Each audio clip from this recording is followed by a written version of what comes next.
Welcome back to the Real Recovery Show. Our episodes air pretty much every week. We've been taking a little bit of a hiatus over the holidays, but today we're very delighted to have Dave Marlon on the show.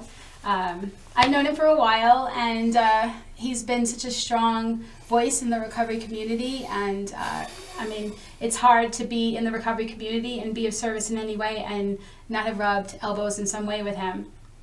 He is the founder of Solutions, which we'll get into a little bit about how solutions in the meeting space connected. Yeah. And then Care Coalition, and as well as the CEO of Vegas Stronger, which I just went to their graduation. Thanks for coming. Which was amazing. It was beautiful. You were amazing. Shawnee was amazing. All the speakers were amazing. And to see all those graduates, that was like... I especially love how with these graduates that it was made into such a formal thing. You know, it's because it is an accomplishment. And how many times, do we go through these huge transitions, psychic changes, complete life-altering experiences, and we get medallions, which is great, by the way, Recovery Store. But thank you for those. Yeah, but to end a party and everything, but to be able to say, wow, I went through this program and I stuck with it. I loved it. It was really powerful for me too. And as each graduate, there was 42 graduates, as each one of them spoke, the gravity of the privilege that I've had, being like a pretty smart person from like middle class. Hearing each of these graduates and realizing that the road that they had to hoe. And I was so grateful for their fortitude and their ability and their hard work to be able to get through it. I also was super grateful for you for leaving the Recovery Store, which is your bread and butter, what you do, and actually venturing out and coming and participating. So I'm grateful and thank you for that. Plus also you hired me to make those medallions, and that was awesome. That was awesome. Each client, yes, received a medallion that you made for us at the Recovery Store, which we're grateful for. That was good. Okay, enough of the plug. But yeah, so but that was so beautiful. It was so touching. It was so moving, and just seeing everybody so excited and proud, and I was just very moved by it, and then what's it called? Clean Shot. Like so many people were also at Clean Shot. Clean Shot? Yeah, and then every time someone would go up, they'd be like, Clean Shot, right? Yeah. And I was like, what's Clean Shot? I was like, what is Clean Shot? And I walked outside, and EC came up to me, and I said, oh, I should have you on the show, like completely like doughy. Like, I should have you on the show, blah, blah, blah. And she goes, well, you're speaking at my Sober Living this week. And I go, oh, I said yes to that. Because I said yes to someone asking me to speak at a Sober Living, and I don't know where I'm going. Yes. And I was just like, how God works. Amazing. So that was amazing, and then going and speaking there. But so another way that your name came into my life, which I don't know that you're privy to, is that, so I was working at the meeting space and the Recovery Store, and someone from Intervention called me. And they said, blah, blah, if you know anybody who has had a pretty good life in Las Vegas, but then their drug or alcohol has really taken them down. Maybe now they're having a hard time staying sober. They're not really getting any time right now. So they're just in that kind of crisis point where they're just really having a hard time staying sober, and whatever, could you recommend them for the show, right? And then she had mentioned you. I didn't even know, I'm sorry, but I didn't watch Intervention, even though I heard about it. I felt like I had enough of that in my life, right? So I was like, I don't know, but that's how I was like, oh, how cool is that? This name that I heard, because I hadn't met you in person yet, was doing stuff with the show Intervention. I thought, how cool is that? That was an amazing opportunity, and I did 2 interventions.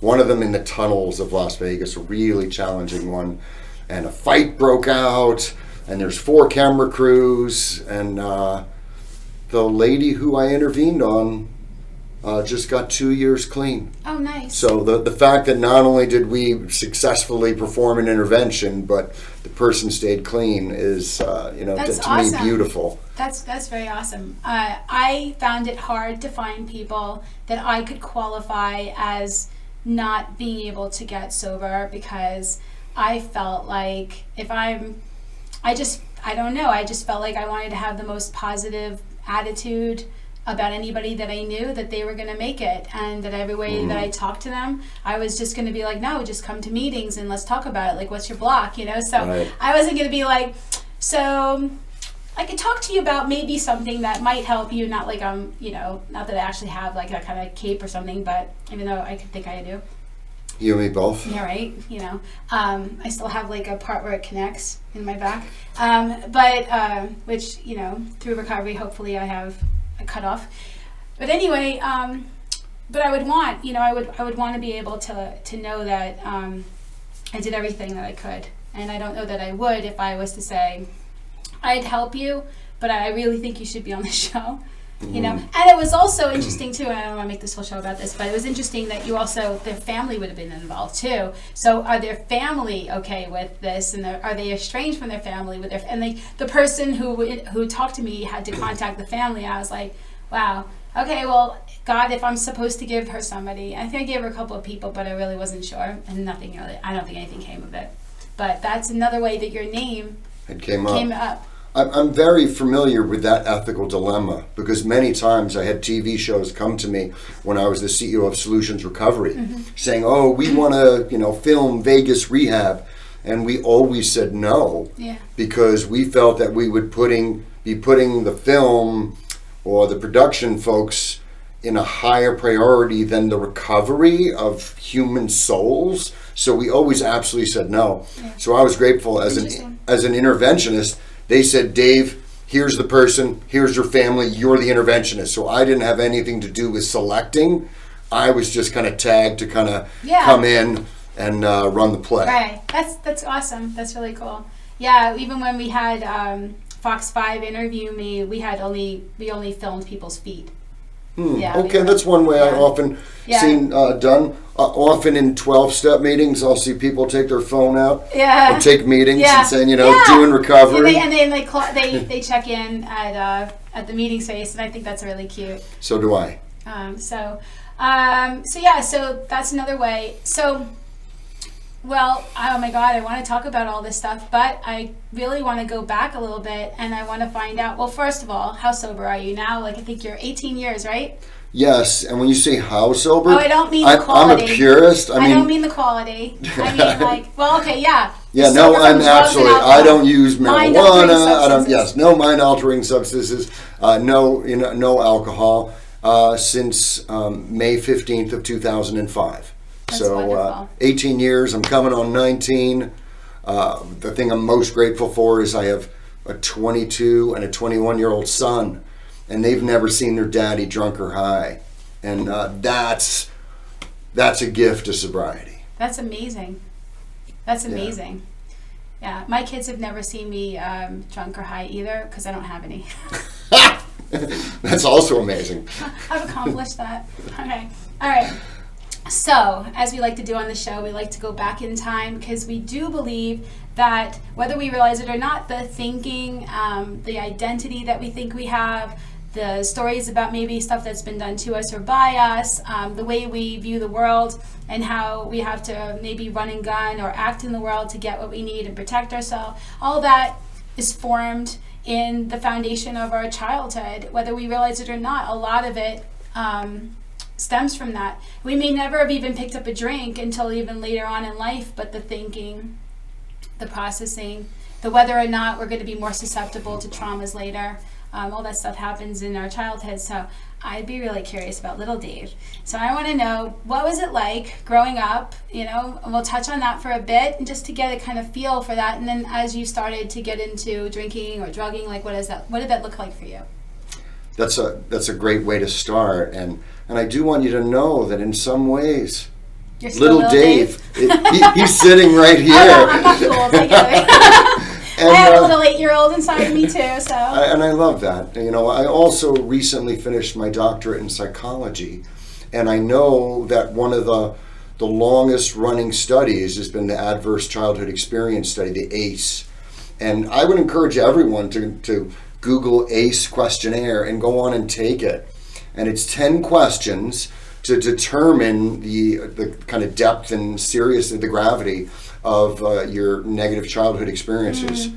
And although if you ask me, how's mine? And when I was trying to adopt a kid before I had mine, I remember always writing, I have only fond memories of childhood.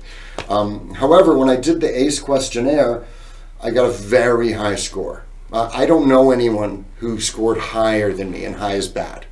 Not to brag or anything, but not to brag, exactly. Because my ego wants to go, let me take the test. Yeah, and I encourage you to take it. I grew up in New York and moved every single year until I was in high school. So I was in a different school every year. So I'm used to being a new kid. I'm grateful it taught me how to be a class clown, because this way I can make friends easier. I also learned to fight because I was always the new kid, and I've taken that into my sobriety, where I love boxing. I have an amazing mother who I'm still very close with today, and she was a Jewish Latvian immigrant, came over when she was 15. Strong work ethic, right and wrong, good woman. Although always saw the negative in her kids. Anytime we asked her anything. I have some stories about that. And then I have a father who's arrested on and off through my whole childhood and past on a regular basis. All different business stealing schemes, drugs, a wide variety. And I remember in high school, some of my friends all whispering and then saying, your dad was on the front page of the paper. And I had no idea, you know, I'm a drooling kid, you know, I like to eat dirt. And the kids are all whispering there's something going on. So I lived often in like a fantasy land as a result of like these, you know, conspiracies which were real going on in my life. I know my father used to go on vacations a lot and only have to take underwear. I also knew that every Friday we would say the tattooed people came to the house, because my whole life we had a meth lab in my basement. Wow. I thought that was normal. Oh, yeah. Just stuff you don't talk about in Huntington. So you needed a test to tell you all this? Wow. But that's the thing too, is that you know, a lot of us normalize it because we have to for our sanity. We have to be able to find. It is our lens. It's normal. It's the lens we see through. Even if it doesn't feel good, even if it's scary, even if we have to grow up more than maybe the average kid, we have to somehow be normal in it for ourselves, you know. Yeah. So. Now my dad wasn't all bad. Yeah. Nobody is. You know, he taught me a lot of things. He'd always have me question authority. He would always have me. Yeah, I bet. No, and in some good sure ways. He did. and he helped me think outside the box. He was brilliant. He did. He also really loved the United States and the Constitution, and freedom and personal responsibility, and a lot of really great topics that he would talk to us, you know, as kids. He recently passed just 2 years ago. 2 days ago was his birthday. But rest in peace, Matt Marlon. But that was kind of a glimpse into childhood of Dave. Interesting. So when you first said that you were going to a different school every year, I thought military. Yeah, no, it was the opposite of military. Interesting. Yeah. Yeah. So what was the relationship you had with them? Did you feel like were they approachable? Did you feel like you could talk to them? Did you feel like you could be yourself, or did you feel like nothing was enough?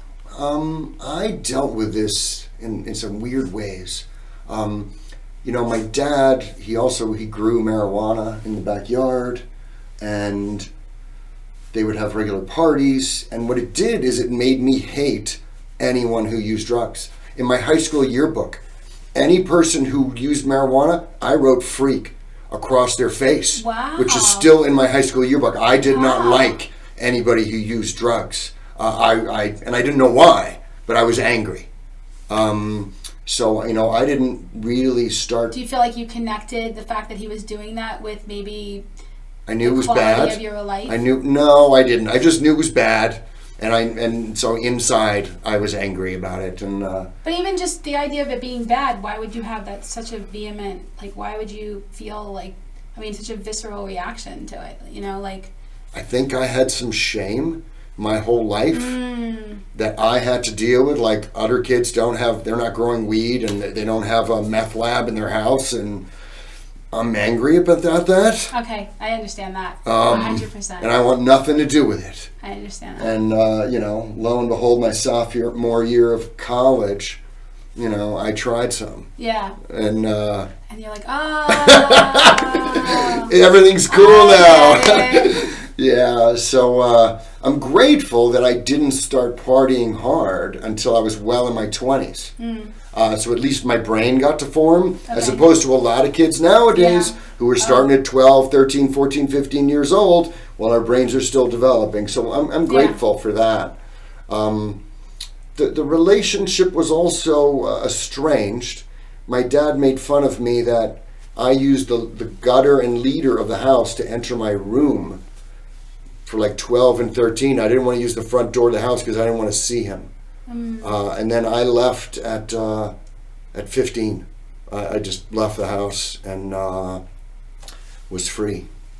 So you must have done a lot of work in your recovery to forgive that relationship. This is one of my favorite stories. Okay. I did a 5th step 4 times, and this didn't come up. And now that doesn't affect me. The stuff that you laughed about in 1 minute of talking to me. And one of my sponsors, Tony N., he had me do the Adult Child Alcoholics workbook. Okay. And I went through that workbook with him, and I was like, oh yeah, we did have this meth lab. Yeah. And he's like, oh, you don't think that had any effect on you? And I was like, oh, maybe. And we talked about it for a while, and it was like a light came on. And I was able to talk all through that with him. I was able to really forgive my dad, and forgive myself. Yeah. And let go of a lot of shame that I carried. I did a lot of that kind of work too, to be able to forgive my parents too. I also grew up on Long Island, and I also had parents who they didn't have a meth lab, but it was quite dysfunctional. But yeah, I love that because, I'm a true believer that if we don't get to really look at ourselves with humility and understand we are not the disease of alcoholism, we are not the disease of addiction, and that, with the kind of thinking that comes with that kind of affliction, we don't act like our true selves anyway. And so to be able to see my parents and to go, if I had the childhood that they had, the thinking that they had, and then did the drugs and alcohol that they did, because my house was like it was, I can't say I wouldn't do the things they did. I can't say that I wouldn't be emotionally unavailable, because I was emotionally unavailable for many years. Right. Even in my recovery, I was emotionally unavailable, guarded. Learning how to do this. But it's not even just what we, whether or not we had all the hugs and the affirmations and the love. It's the way we process the world. We learn how to process by mimicking our parents too. And if they don't have tools, if they're always looking for the negative, or if they're trying to do other things, where are we going to learn it from? We're gonna have to unlearn some of that stuff, so that we don't continue it generation after generation, even though.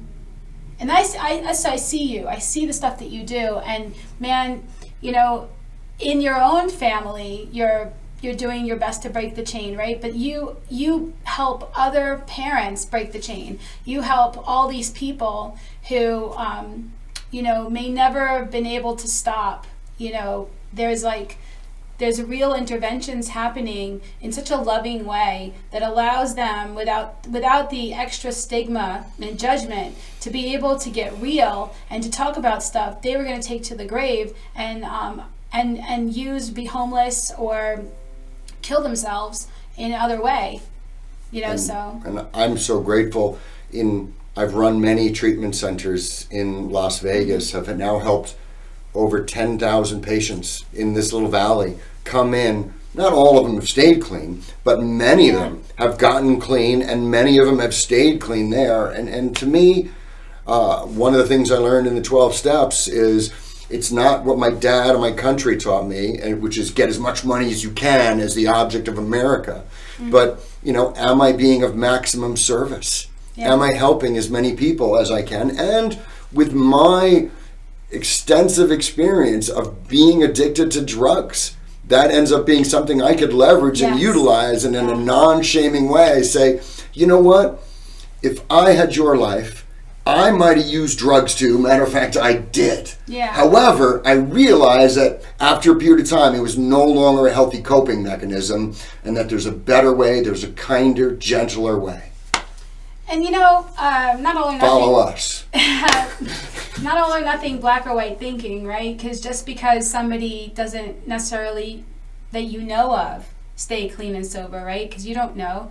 They could have gone to one of the things that you've been doing. They could have come, and just same thing with going to meetings at the meeting space or anything. Just because I don't see them doesn't mean they're not necessarily having an improved experience. There's sometimes seeds are planted and things start happening, and sometimes alcohol and drugs is one of the later symptoms to get alleviated. Like I was dry for a while, and and then I drank again in 1999, and that was the last time. But I was dry before that, but I was also healing other things. And so I wasn't using alcohol and drugs the way I had done before. Things had changed in me. So I just feel like you never know what somebody's inner path is like, and how you touch people. And I know you have touched so many people, and the things you do, and the people that gather around you, and same here, like the miracles that happen. And I don't necessarily know, maybe somebody doesn't stay sober, but I'll say this one thing. My judgment about recovery when I was a kid was predicated on the fact that I saw my mom in recovery and I saw my mom at home, and I didn't feel like it worked. My ignorant, little arrogant self thought it knew all the things, and I was just like, well, what I see means that it doesn't work. And then somewhere along the line in my recovery, a God thought came to me. It was just like this intuition that was clearly resonating, and it just had to be God. And it was, do you happen to know how she would have been like had she not been in recovery? Like maybe she didn't stay clean the whole time. But do you know maybe she wouldn't even be alive? Like you don't know. You don't know what it was. And I started getting a whole different idea. Like it works if you work it, but I started getting a whole different idea about and a respect for trauma and deep-rooted psychology and community thinking that supports addicted thinking. We have a community of that's very pro alcohol, drugs. Not our community, but the Vegas Valley, and even United bigger. States. Yeah. but definitely Vegas too. And, pro gambling, pro everything, like drink, eat, we have more restaurants than anybody needs. It's pushing that on all of us. Push, and making it where if you get to a place where you feel like you can't drink and do drugs or something, like there's something wrong with you. Like that's the stigma that we have, and the stigma comes from our society. And so, I don't know, something happens where, I don't know, if anything heals, it's an accomplishment. If anything heals and they have maybe the drinking and the drugs got a little more ruined by what they did in recovery, maybe they're just more aware. You never know. You never know what anybody's path is, so who knows. But I'm grabbing onto something you said. Yeah. My ignorant, arrogant self. So true. Oh, you could definitely use that. For all of us, from our perspective, thinking we know. Yeah. The ignorant, arrogant self. Yeah. Thank you for that. You're welcome. Yeah, I have to realize that once I think I have a story formed about anything, like my mind's closed and I'm not open for new information. I don't know anything. And we all have secret lives. We have the lives we show everybody, and then we have the lives that we have going on that nobody even knows about. The nights when we're up thinking, the stuff that is just between us and God, you know, or us and us and us and us and God, you know, because the thinking. But like, so we have to have a respect for what we can't see and what we don't know. You know, we have to say, you know what?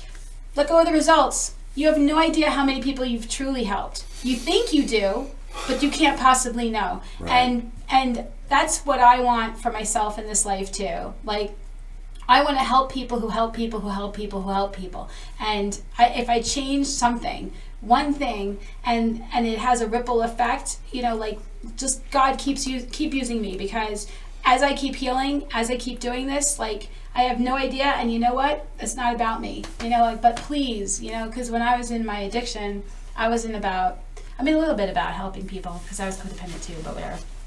Free us from contempt prior to investigation. Yes, beautiful. So, so when did it become a problem for you, do you feel, when you're using your alcohol and drugs? And what did you really like? You know, honestly, like immediately. You know, I have superpowers, and I could drink and use more drugs than most normal people. And I, from an early age, I started blacking out. Although, you know, I was a kid in suburbia. I went to college. I drank all through college and sold drugs. Because you're a businessman. I mean, yeah, and honestly, you know, I have a terrible story. I had applied, I'd got a Regent scholarship because I did well in the SATs, and I'd got a student loan, and that was enough to pay for room, board, and college. And remember, I'd left home, so that's how I was putting it together. But my first student loan check came in, and I remember seeing it at the mailbox, and my dad said, "What's that?" And I said, "This is my student loan check." And he took it, and he said, "That's mine." And I remember seeing him drive away, and I just started crying, being like, what the hell am I going to do? So I was forced to become a businessman pretty quick, because I was on my own, and at, you know, my first semester of college, I had to figure out how to pay the student loan portion. Wow. So I had a tough row, and I'm grateful for it. Yeah, because it hardened me for life. Yeah. And life can be hard. It showed you your own inner strength. Yeah. So I was in college. I had a 3.9 average at a local college, and I got half a scholarship to go to Stony Brook University, which you know of because that's where I went. Right. Oh, for my undergraduate. I was going to be a scientist, and so I was on the dean's list and everything. And this was a huge accomplishment for someone like me, because I missed more school than anybody else when I was growing up with all of my stuff. And I came home and was peeing on myself, excited to tell my parents about this. And my mom said, actually, you have to drop out of school because your dad's been sick and we're losing the house. And because I had grown up as the oldest child and had been groomed as the hero, it was one of the hardest things, because this was my chance. This was the thing I wanted to do more than anything. I secretly also, you know, fantasized about being a dancer, but I was way too insecure to do that.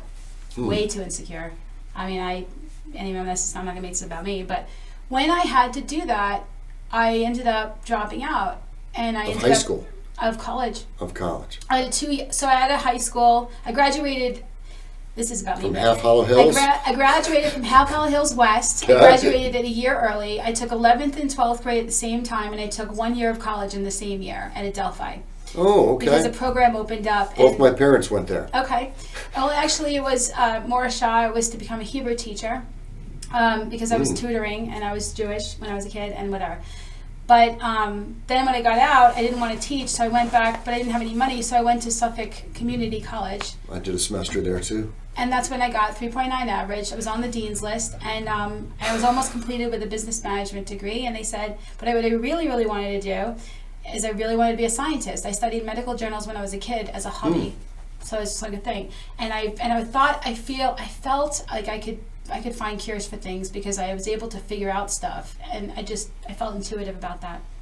And then secretly I was watching the movie Flashdance and thought, wow, that would be really amazing, but I'm way too insecure. So weirdly enough, right, the thing that happened was my mom made me drop out, and I couldn't go to Stony Brook.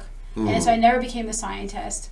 And I had to find a job that was going to pay for a minimum $6,000 a month expense on a Dix Hills home in the 80s, or late 80s, early 90s. Oh, so you began supporting 90s. Your parents. Oh, yeah. Dancing.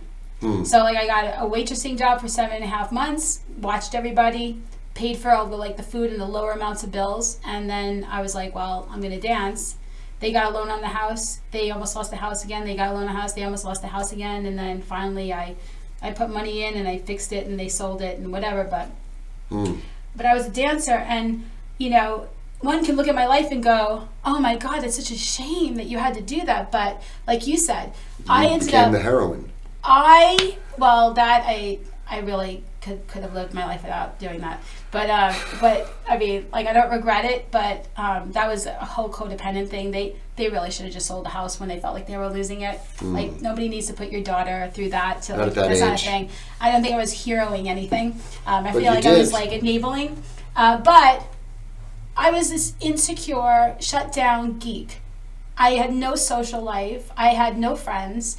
I had addiction, and I had like no confidence, and especially like, even though I knew, like, I developed, like, my chest grew and all that other stuff, and instead of getting made fun of, my number was like being posted on the bathroom wall of the guy's bathroom, whatever, which was weird.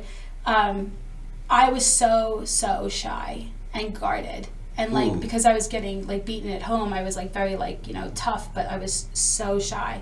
So becoming a dancer was an education I should never have missed. And it was one of the best experiences I have ever had. For your self-confidence? For not just that, for empowerment. Yeah, you know, a better word.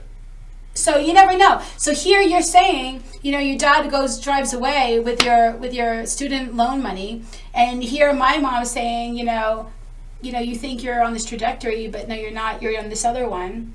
And so you think, oh, that sucks, but maybe that experience was exactly what was needed, because there's something that we were going to need to tap into, a sense of like autonomy and empowerment, and a sense of like drive, and I could do something and overcome something that later on in life, God was going to really need us to have the confidence in those areas to do some of the stuff that we do now, because it takes a lot of guts. I've seen it happen. I've seen the meeting space struggling, and then you stepped up and got it done, and it keeps going. So I know this has not all been from the start. No, right. So you've done a yeoman's job. Like, God can only use us in a way that we already have that inclination to have this fuck it. You know, I'll lead with the chin, you know, like, I mean, you're a boxer, you know that term, but like, that's what I do. I do that because I in crises in early life had to protect myself and had to step up. Well, even from my family, you know, like the beatings. So even though you carried them. And even though I did that because of codependency, which later I hopefully have totally healed, but I haven't, but whatever. So I have that as well, by the way. We'll get into that too.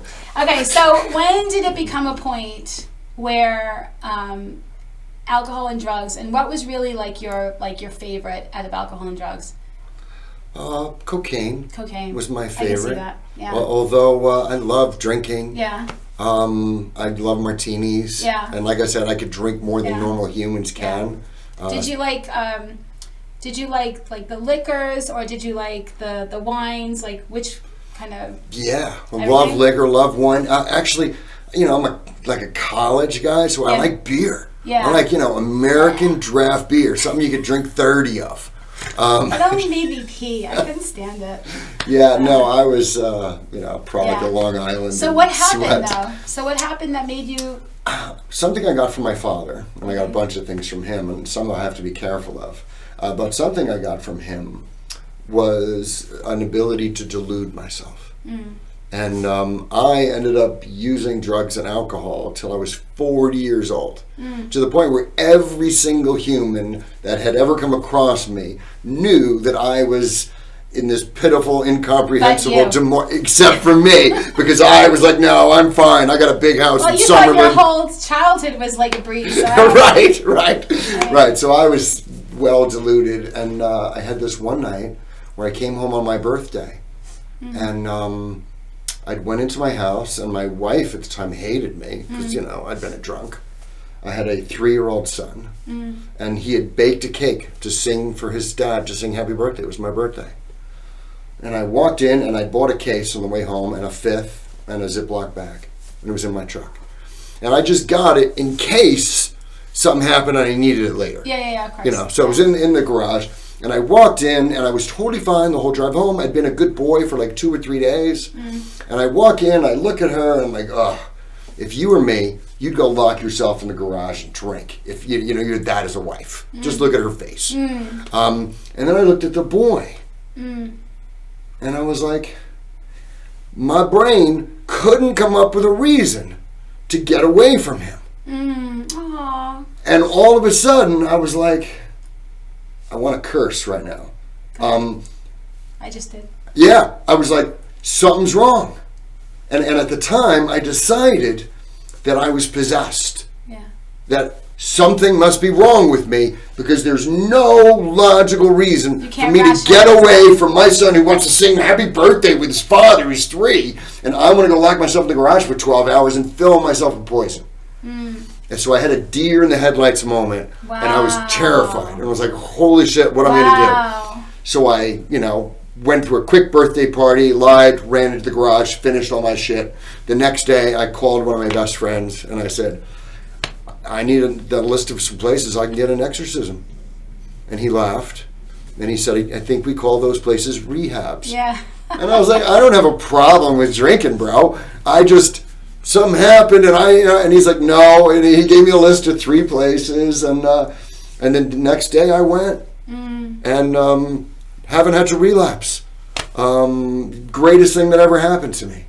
So that's interesting. So is that where you got sold on the rehab experience? Or? Yes. Oh, this was cute. While I'm in rehab, my rehab was totally dysfunctional. Everybody had nicknames. They called me VP. At the time, I was the CEO of an insurance company. Okay. I'd been chief operating officer of Health by Nevada. I'd had a bunch of real jobs. I'd earned my MBA at this time. And so I'm in rehab, and I'm reading the book. I'm doing my assignments. But while I'm doing it, I'm also writing a business plan, because I'm like, I could do what these bozos are doing way better.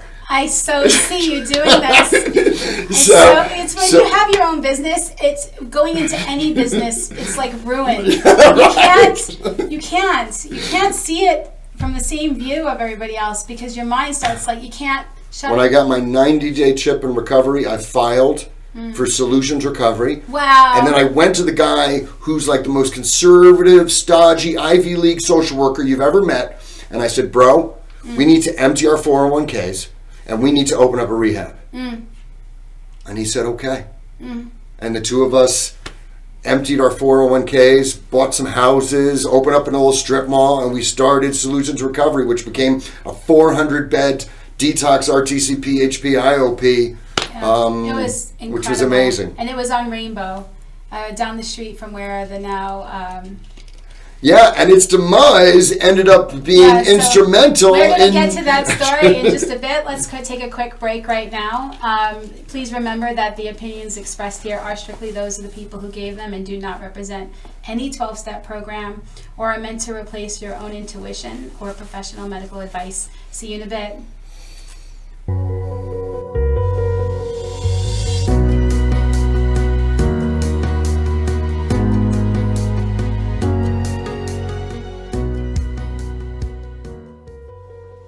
The Meeting Space is a facility with over 100 weekly recovery meetings for addiction from alcohol, drugs, sex, food, gambling, codependency, and PTSD. When someone is scared to go to their first meeting, we walk them through the process, ask them and answer questions to assuage their concerns. Many are court-ordered to attend, and we provide free court papers and teach them the process. Our glass-enclosed, soundproof children's playroom enables parents to be in a meeting while watching their children. We have healing workshops, craft fairs, and special authors who come to teach and sit with our fellowships. During COVID, we were declared an essential business by the County Commissioner's Office. We were kept open so that we can continue our daily work with traumatized chronic relapsers and those who would have used alcohol or drugs in isolation. Local businesses rent our space as well to financially help with this mission, and they get to have a great location for their business meeting or training. The recovery store in the center of our facility provides literature, clothing, medallions, and custom gifts to encourage, aid in, and celebrate a person's recovery from alcohol, drugs, PTSD, or unhealthy behaviors. Both the recovery store and the meeting space are open every day, including holidays. Saving lives, educating the community, reducing social stigma, providing a safe place for people to heal. Our nonprofit is supported entirely by donations by people like you who want everyone to have a place to go to heal.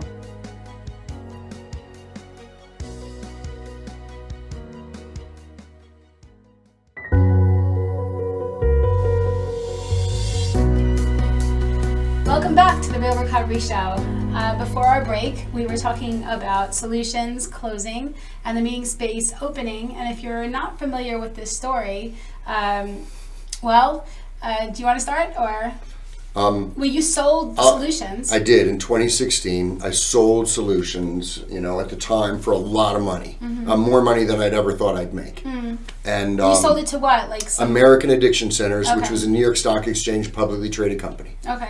Wow. And a couple cool experiences happened. One, the next day after the money was in my bank, I thought everything in my life would change. That this is what I've been trying to, everybody's trying to get millions and millions of dollars. That's the goal of life. Right. And I woke up and I'm still there. There's still an 8-year-old kid. He's Yeah. still there. And I still had to make my bed. Yeah. I still went and made coffee from my $17 coffee maker. I hear your New York accent. I still had to walk the dogs. And I'm like, now what?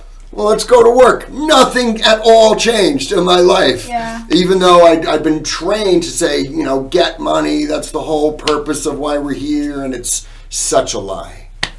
However, the other really fascinating thing was that at Solutions, we'd operated for 11 years under the fundamental premise of trying to help people get clean and love. And I watched this corporate entity come in under the fundamental premise of maximize value to the shareholders. And it was stark how I never had a patient death. Right after it sold, patients began expiring in the facilities. Profitability began to plummet. They would start saying, we're not accepting people without insurance. I'm like, no, we've always done that. Yeah. And they're like, no, that doesn't make sense. Yeah. And I'm like, it does. And they were like, you're overridden. And because you stayed on as a consultant? I stayed on as the CEO. Oh, wow. But they had vice presidents from corporate telling me what I could do of different departments. So I watched them crush it in 2 years. They took the soul out of the company. That's so interesting. So then, so I had created the recovery store in this little 2x0 space where I had this other business at the time on Fort Apache. And I just made a room for it. And then somebody from Happy Hour that was meeting at Solutions came to buy medallions from me at my little 2x0 little recovery store and said, if you're going to end up, are you going to move? Because this is really small. And I said, yes, I feel like I'm going to move. I don't know when or where or whatever. And she goes, well, you're going to have a meeting space. And I was like, I couldn't fathom. So I was picturing one little room in the back that I've seen some spiritual stores have, where they do little drum circles. I was like, yeah, maybe that. And she's like, well, if you do, Happy Hour will move. And I was like, you can't speak for Happy Hour. You can't speak. I know enough about this. You can't speak for your group. And she's like, oh, no, I can. And I was had a group conscience. So, she knew what was up. She didn't even, they were just complaining, And so I didn't even know anything that was going on. Just all these rules now that you can't have coffee in the room now because they changed the carpet and whatever like that. And the whole energy was weird. And I was like, that's all I knew at the time. So then so then I prayed about it, and I got clearly guided. I'm supposed to open it. It's supposed to be a meeting room, blah, blah, blah. I had exactly how much square footage it was supposed to be, everything, where it was supposed to be. And I heard Rainbow. I heard blah, blah, blah by the 215. I didn't think it would be on Rainbow. I just thought in the vicinity, like when I was looking for some. But then when I found the place, when I got this yes to go to this one place, it was the second place I looked at.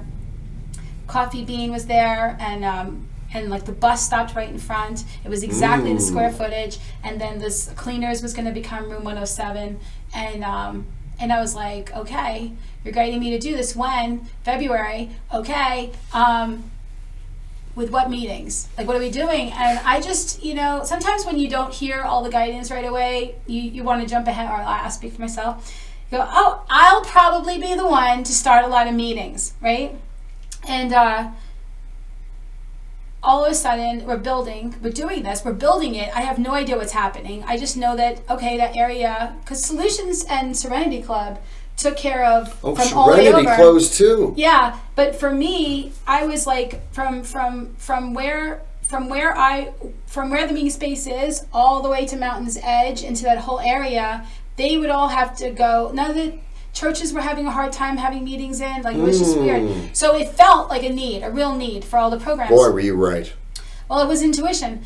So then I was like, so I started hearing this rumbling happening about Solutions, where some people are saying, yeah, we'll come over. And I'm like, well, I don't understand. And I don't understand what's happening. So I call my friend, who works for you right now, and I asked her, Shawnee, yeah, love her. So do I. And I said, and she was coming to my meditation meetings, because I had meditation meetings every week at my house. Shawnee's amazing. I said, so how's work?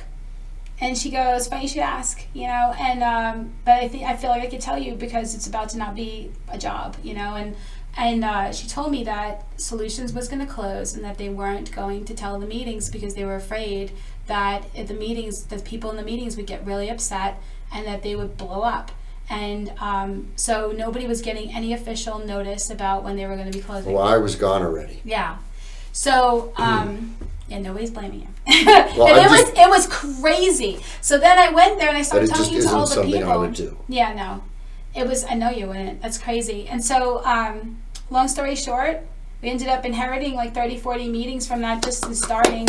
And they were coming over just by their own faith, their own intuition, their own group conscious, because we still had sawdust on the ground. Like, we were still... Oh, meanwhile, it became a total upgrade. Your place is beautiful. Solutions was gorgeous. No, I loved Solutions. I love how Solutions the was women's a campus. touch is very clear. Oh, the Solutions was a campus, man. I love Solutions. It did have a good vibe. It was great. Although it wasn't as beautiful as your place is, with you. the store at the hub. Yeah, thank you. And so, I mean, it's interesting how many, like, but I still hadn't met you yet. Right? And then somewhere along the lines, we met. We went for coffee. We went to a vegan restaurant. We chatted. We did. And whenever I had somebody that I was having a hard time with, needing to get sober, I would just call you, and you were over at Crossroads, and you would make sure you took care of them, which I really appreciated very much, because I had never been in that part of recovery. I had never been to a rehab. And I didn't know. I had a quick education, between talking to you and talking to Tina over at Foundation for Recovery. Like, I was gobbling up. She's adorable. All this information, because this wasn't my path. And how I have homeless people coming, and people who are chronic relapsers and falling asleep on the flower bed, and are taking showers in the bathroom, or having crack pipes on the ground. Like, I had things happening, and I was clueless as what to do. And God put you and Tina in my life and gave me contacts when I would be like, oh my God, I'm overwhelmed. Dave, what do we do? Oh, just send them. Send them over, or we'll come get them, either way. Okay, so then you created, so you have Care Coalition too? How'd that happen? That was a cute story. Harry Reid was the senator at the time, and he had sent me a note saying that there's all this federal money for drug-free communities, and that although Nevada has a coalition, if we have multiple ones, it just means more federal money for Nevada. So I formed a coalition. I ran it myself for 3 years. We had the meetings at Solutions. hired an executive director, built a board. Oh, so this was an overlap for what you were doing. It's an overlap at a separate organization doing primarily prevention. Yeah. And what is it still? it still exists. Yeah. And just like my kids, who at one point stop doing what I say and emancipate and develop their own personality and leave, so did the CARE Coalition. And I remember feeling mad when they voted me off the board. Oh. And I'm like, I made you, you know? But then after a while, I had peace with it. I'm like, God bless. Yeah. Rock on and help people. So that was an amazing experience. It's now like 15 years old. Wow, yeah, I think they did something at one point with yoga or something. Yeah, and they still have meetings every month. And a lot of good stuff. What else? Let's see, you served on the governor's working group, which we did a couple cool things there. One of which was the scheduling of ephedrine, which you used to be able to go buy ephedrine. So we kind of moved that to the back. We also worked with enforcement to help shut down meth labs, because you remember 15 years ago. You had a little bit more experience too growing up. Yeah. Did they know that? So my dad. I've had some very close relationships with enforcement due to my role at the rehab. Wasn't that trippy? It was, and I loved it. Yeah, and, so trippy to like, yeah, no, I had gotten into a little trouble at one point, and so like later on, and even being a stripper, but like later on in recovery, and like because we have police come to the meeting space whenever we have like a real issue that we have to like ban somebody or something. My whole story about them had completely changed. Everything changes in doing now all they're this. Our best ally. And so you're a regional vice president of the national... Of NADAC, which is the National Association of Alcohol and Drug Counselors. Right. So, very often as a drug and alcohol counselor, you get stuck just doing your hours one-on-one in your office, and you don't take time to look at what's happening. But serving over 8 states and having thousands of professionals being their association, we're able to do some amazing things. Yeah. This year, matter of fact, in about a week, for the first time, Medicare is going to cover counselors and marriage and family and clinical professional counselors, while for the last 30 years they've only covered social workers. Wow. So we're so happy we're able as an organization to advocate for entities like Medicare. So they're going to be able to cover it, but now it's about whether or not, make sure that they actually access the care. Yeah, but they're all little wins. Yeah, that's a huge win. That's ginormous, because at the level of a disability and Social Security, or even like people who feel like, well, they're a certain age and what's the point anymore? Like you have people that you can access. Like, God, I could talk to you for hours, man. Likewise. I'm just trying to cram all this stuff into the show, so it's just amazing. I could see, like there are people that do things, and I appreciate people who do things, but I'm an energy girl, and I read people. As I grew up in an environment, I had to read people. I had to know what was going on, what's up, to know how to take care of myself in situations, right? And I don't know, like I was staring at you at Vegas Stronger graduation. Why not stare at him? But whatever. But like just looking at your hope you don't mind this. I was looking at your mannerisms and your response, and like when people would, everybody else is looking at the graduates, and I'm looking at you, and I'm looking at like your reactions to it, and you're walking around and taking the pictures and like being all cute about it, and I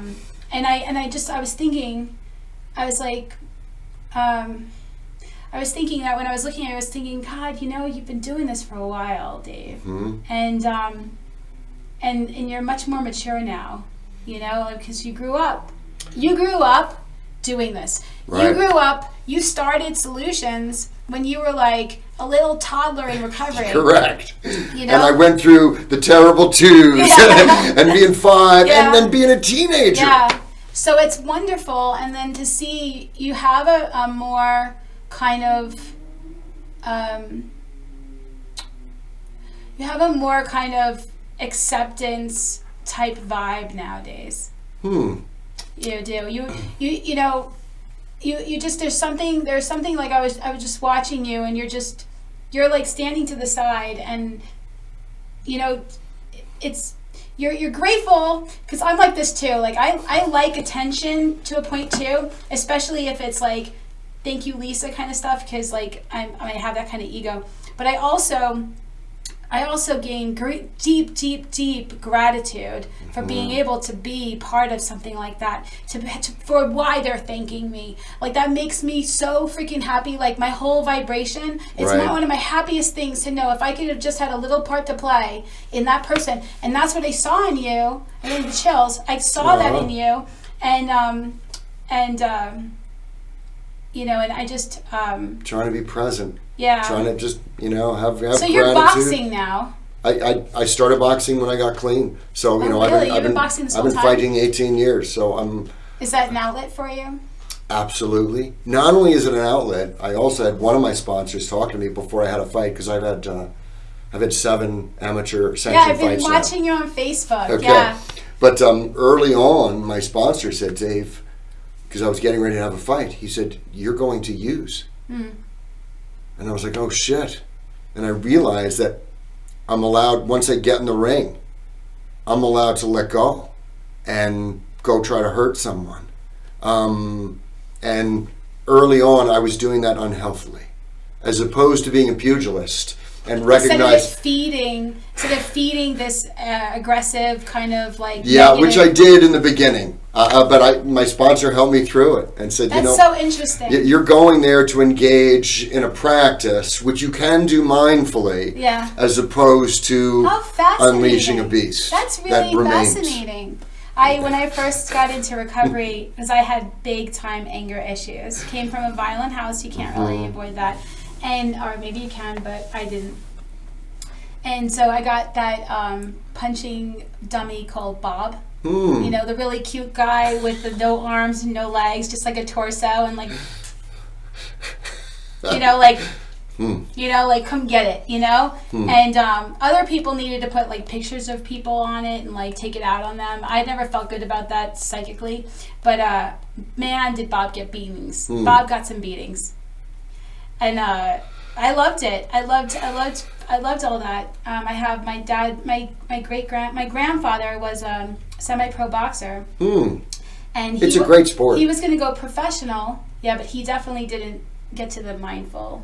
I don't think. Maybe he did. You know, I don't know. But my dad was his punching bag, and then I was my dad. So anyway, sorry. But boxing, I used to watch it. You know, I used to be into it. So when I found out you were doing that, I thought it was new, because I hadn't seen it or heard anything about it before. And then I saw you doing that, and I was like, oh, I wonder if this is like some sort of thing. We had a boxing ring at Solutions. Oh, you did? We did. We also I didn't know nothing about that. Yeah, it was a great boxing gym, and a lot of the clients loved it. And to me, when you get a 20-year-old kid getting off meth or opiates, you know what? You know, do an hour boxing class, then come talk to me about letting endorphins go and getting them really tired so you sleep. There's a ton of benefits. How interesting. Fascinating. So, let's see what else. So Vegas Stronger. Stronger, I reconnected with you again. You were building it downtown. You showed me around. And now it's become this... Again, it's part of the social safety net. You just can't keep anything small, can you? Like, go big or go home. Wait for this, because I'll tell you, America has a problem. America has a homelessness crisis. Yes. And it's really a mental illness and a substance use disorder crisis that we don't want to label as such. Yeah. We believe that we have free access to health care due to the Affordable Care Act or Obamacare, which got us most of the way. But if you're unhoused and you now have Medicaid, and then you somehow get a phone, which you may or may not have, and you call Medicaid and say, how do I get help? They'll say, you're assigned to one of these 4 managed care organizations. They'll give you a new number, and you'll maybe call Anthem or United Healthcare. And you'll call them and say, hey, how do I get help? I'm using fentanyl. They'll say, well, here's the name of 3 providers that you could call. And you might get, I don't know, West Care and Landmark or Crossroads. and then you'll call them. And to me, that system of care doesn't work for the unhoused in America. Especially people who have a hard enough time, they're having a hard enough time staying clean. Their brain isn't really necessarily working optimally, or if they have mental issues that from drugs or self-medicating from drugs or trauma or dissociation or whatever, like that they're not necessarily, going to be able to have the kinds of conversation. Like these are people that need, a much easier, they need somebody to be able to meet them where they're at. They're not motivated to help themselves the right way, nor do they have the tools. They're used to. It's kind of like when we were growing up, that we had to normalize it and kind of just be in a little denial, because otherwise the mind can't handle the reality of things. Like when you came home and you saw your 3-year-old son only wanting you to sing happy birthday with him, your freaking brain exploded because you couldn't conjure up enough denial and enough rationalization and justification to maintain your delusion. Correct. And so that's what's happening. Like there's this thing that happens because I was homeless. There's a thing that happens where you cross lines and they become okay than they weren't before, and it's just, even being in bad relationships, we do this. Like you just kind of say, it's okay because, and we put up curtains, in our shitty, cross lines that we drew that we shouldn't be crossing. Mentally, just so we can have sanity and to be able to have the tipping point to make a real change in our own lives. The thing that has to happen is our lives become intolerable to us. Something has to happen where we can't do that. Proverbial bottom. That's the bottom. It has nothing to do with whether you're homeless. Right. It has to do with whether or not the homelessness affects you in such a degree that you have reached a point where your mind goes, I've been with you for I don't know how long, but I really can't do this anymore. So like if you want to keep deluding yourself, like there's not enough drugs to be able to get you to be okay with this last part. And some people don't have that and they die. So Vegas Stronger is a door. Yes. It's right in the corridor of hope. It's the door for them to come into, and 30 to 40 a week. New ones come in. That's beautiful. So to me, it's really, Vegas Stronger is a portal. How excited you are. I am totally excited. That. And we have psychiatry and primary care and medication and lab. How do they hear about you, though? How do they know? If you talk to the homeless in Vegas, they've heard of Vegas Stronger. That's if you beautiful. talk to the folks in the suburban areas, probably not. Yeah. But we do outreach. We have outreach teams that are amazing. And Shawnee's with you again. Shawnee's with us. We now have 75 employees. Yeah. So Shawnee's telling me if I have a problem with somebody, just send them to you. Absolutely. So it's full circle. We'd love to help them. Yeah. Yeah, I had one of the managed care companies text me late last night saying, Dave, I have a lady with zero money in another state, needs to get off fentanyl. She's selling her body. The parents don't know what to do. Can I send them to you? Will you take her? It's easy. Yes. Send them to us. We'll help them. So, to me, we're really doing, with the Affordable Care Act got us to the 80-yard line. I'm trying to have a clinic to be able to get us the rest of the way, but I firmly believe that every city in our country needs a Portland Stronger or Tallahassee Stronger. So I'm hoping to build a model. I'm documenting my outcomes, and I'm hoping this is bigger than either of us think. I'm sure it will be. That's beautiful. Well, thank you so much for being on the show. Thanks for having me. You definitely have to be on again to talk about something else, because I love talking. Say the word. I'm back. Okay, very cool. And thank you for joining us on the Real Recovery Show. You can see all of our episodes on themeetingspace.com. That's themeetingspace.com. Or it's on YouTube, on Spotify. We're on all the platforms as well. And if you're curious about being on a show, just let me know. You can catch me on Facebook, or you can go to themeetingspace.com and fill out the contact form or the intake form or something like that. Lisa Trevino is amazing because she actually helps carry the message with the Recovery Store, with the Meeting Space, and with this Real Recovery Show podcast. God bless her. Oh my God. All right. Well, thank you for that. You're so sweet. And thank you for joining us. We'll see you next week.